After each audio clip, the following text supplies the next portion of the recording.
কি ভাবছেন? আমাকে এতটা বিমর্ষ কেন দেখাচ্ছে? আসলে আমার স্বপ্নটা ভেঙে চুরমার হয়ে গেছে। না, আসলে আমার অপরাধ হচ্ছে আমি গরিব, আর গরিব হয়ে স্বপ্ন দেখেছিলাম। আর গরিবের স্বপ্ন দেখাটা তো সব থেকে বড় বিলাসিতা, তাই না বলুন? কিছু বুঝতে পারছেন না? না কি বলছি?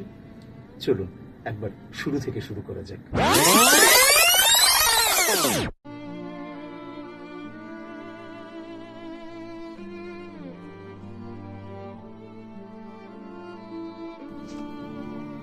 হ্যাঁ, তুই গায়ক হবি? তোর বাবা তো লোকের বাড়ি বাড়ি খবরের কাগজ দেয়, তাই না? একেই বলে বামন হয়ে চাঁদ ছোবার স্বপ্ন। আরে গান এত সহজ না রে। তোর মতো হাজার হাজার ছেলে অরিজিৎ সিং হওয়ার স্বপ্নে খিদে চেপে রাস্তা রাস্তায় ঘুরে বেড়াচ্ছে। এসব মাথা থেকে বের কর। এই গান টানের ভূত মাথা থেকে নামিয়ে কয়েকটা ভালো চাকরির ইন্টারভিউ দে। অ্যাটলিস্ট বেকার হয়ে ঘুরতে হবে না। কি হয়ে গেল? স্বপ্ন ভেঙে চুরমার? ব্রেকআপ করে দিলে স্বপ্নের সাথে? ব্যাস এতটুকুই? হ্যাঁ, আমি জানি এই অপমানগুলো সত্যি আত্মবিশ্বাসকে গুড়িয়ে দেওয়ার জন্য যথেষ্ট হয়ে দাঁড়ায়, কিন্তু একবার ভেবে দেখো তো, এই অপমানগুলো কি তোমার স্বপ্নের চাইতেও বড়? আমি নিশ্চিত ওগুলো বড় নয়। হ্যাঁ, এটা ঠিক, তুমি কোনোদিন অরিজিৎ সিং হতে পারবে না। তেমনি এটাও ঠিক, অরিজিৎ সিং কখনো কিশোর কুমার হতে চায়নি। তেমনি আবার জুবিন নটিয়ালও কখনো উদিত নারায়ণ হতে চায়নি। আবার বিশাল মিশ্রাও কখনো জগজিৎ সিং হতে চায়নি। এরা প্রত্যেকে নিজের পরিচয়ে পরিচিত হতে চেয়েছে। তোমার কি মনে হয়, এই অরিজিৎ সিং, বিশাল মিশ্রা, জুবিন নটিয়াল, এদের জীবনে কখনো কোনো বাধা আসেনি?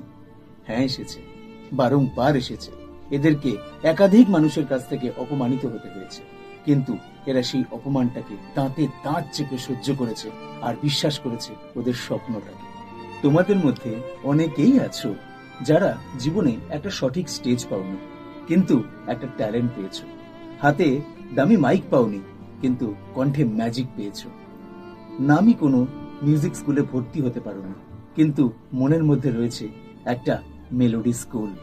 তাই আর অন্ধকার ঘরকে স্টেজ না বানিয়ে, ইয়ারফোনকে মাইক্রোফোন না বানিয়ে, চোখ বন্ধ করে অডিয়েন্স কল্পনা না করে সময় এসেছে নিজের স্বপ্নকে সাহস দাও। কারণ সফলতার আকাশে পাড়ি দেওয়ার এটাই সঠিক সময়। তুমি কি ভাবছো এই লড়াইয়ে তুমি একেবারে একা? না, তোমার এই কঠিন লড়াইটায় তোমার সাথে রয়েছে ট্যাপ স্টুডিও, যেখানে একজন প্রতিভাকে তার পোশাক, ব্যাংক ব্যালেন্স বা ইনস্টাগ্রামের ফলোয়ার দিয়ে জাজ করা হয় না।